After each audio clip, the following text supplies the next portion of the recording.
আমি জিনিসটা বুঝলাম না, তারা আসলো বসলো আর গাড়িটা নিয়ে উদাও, মানে প্রকাশ্যে গাড়ি নিয়ে গেছে, আরেক বেটার গাড়ি হ্যাঁ নিয়ে গেছে, কিরম পাজি। কিন্তু হ্যাঁ কতক্ষণ যাইতে পারবো গাড়িটা ধরে তো না। এই যে ইসলামী ব্যাংকের সামনে থেকে গাড়িটা চুরি করলো, সে যে আসলো কিভাবে গাড়িটাতে বসলো, চাচা দেখেন কি অবস্থা, এমন একটা পরিস্থিতিটা সৃষ্টি করছে। হ্যাঁ চাচা দেখুন গাড়ি নিয়ে গেছে। হ্যাঁ মানে এই যে ইয়া হয়েছে 1 নম্বরে হ্যাঁ ফোনটা দিয়া বলছে যে এখানে গাড়িটা আছে, আর সে আসলো আইসা এভাবে ঘোরাফেরা করছে, কইরা হাইরা গাড়িটা নিয়ে গেছে। মানে বেটা নতুন গাড়িটা কিনে আইনা এখানে রাখলো, আর তারা পিছে পিছে আইছে শোরুম থেকে, আইসা হাইরাই গাড়িটা খুব করে লয়ে গেল। সর্বোচ্চ চুরের টেকনিক থাকলে এভাবে গাড়ি নিয়ে চলে যেতে পারে, কিন্তু তারা যে এই শোরুমের গাড়ি নিয়ে গেল, বেড়া যে এখনো শোরুমে টাকাই দিল না, আর তারা যে এভাবে টাকা না দেওয়াতে গাড়ি লয়ে গেল, তার তো কিছুই না, শোরুমওয়ালা তো তারে ধরবো। মানে সে গাড়িটা নিয়ে কোন পর্যন্ত যাইবো? সিসিটিভি ফুটেজে সব দেখা গেছে কিভাবে গাড়িটা লয়ে গেল। এখন সে ধরা খাবে এন থেকে 10 মাইল 15 মাইল 20 মাইল গাড়িটা নিয়ে কোথায় যাবো? আশেপাশে কোন জায়গায় সে যাইতে পারবো? তার আগেই তো সে ধরা খাবে, তারপরে তার কি অবস্থা হইব, এটা হচ্ছে সব থেকে বড় বিষয়। এখন এটা জানার বিষয়, এখন হচ্ছে তারা আলোচনা করতেছে গাড়িটা কেমনে লয়ে যাবো, এমন একটা পরিচয় দেবো করে কি দেখছো।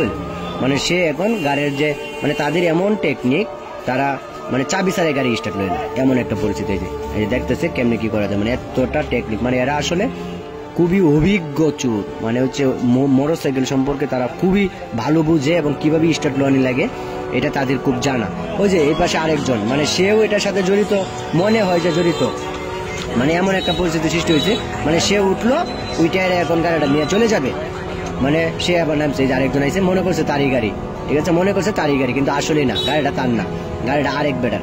কিন্তু এখানে মানে সবাই টাকায় আছে, মনে হচ্ছে তারই গাড়ি, কিন্তু সে ভাবতেছে যে গাড়িটা তার, আরেকজন যা আসছে তার মনে করছে, কিন্তু যখন গিয়েছে ধরা খাইয়ে ফেলছে। কিন্তু পরবর্তীতে আমরা জানতে পারছি যে বিষয়টা কিভাবে ঘটলো। মানে সে আসছে এভাবে, মানে সে যদি মাস্ক পরতো তাহলেও একটা বিষয় আছিল, কিন্তু মাস্ক তো পরে নাই, সে তো প্রকাশ্য দিবালোকে সে ঘোরাফেরা করতেছে, তারা চিনা যেতেছে যে সে আসলে কি ঘটনাটা করছে। মানে সে বুঝেই না যে এই জায়গায় সিসি ক্যামেরা ফিটিং, এটা সে বুঝে নাই। যদি বুঝতো তাহলে এই চুরিটা করতো না। মানে এমন ভাবে সিস্টেম কইরা তারপরে হচ্ছে গাড়িটা নিয়ে সে উদাও, মানে প্রকাশ্যে এমন ভাবে গাড়ি নিয়ে গেছে। দেখেন অবস্থা দেখেন, মানে সে এখানে কি করতেছে, মানে কি জানি কি করবো, লাইন টাইন জোড়া দিব, পুশ করে মনে করেন যে গাড়ি স্টার্ট লইলেই গাড়ি লিয়ে যাবো। মানে তার সিরিয়া মনে করেন যে আরেকটার সাথে হয়তো বা কানেক্টেড দিয়ে দিছে, এই যে নিয়ে যেতেছে, কাম সাইডালছে।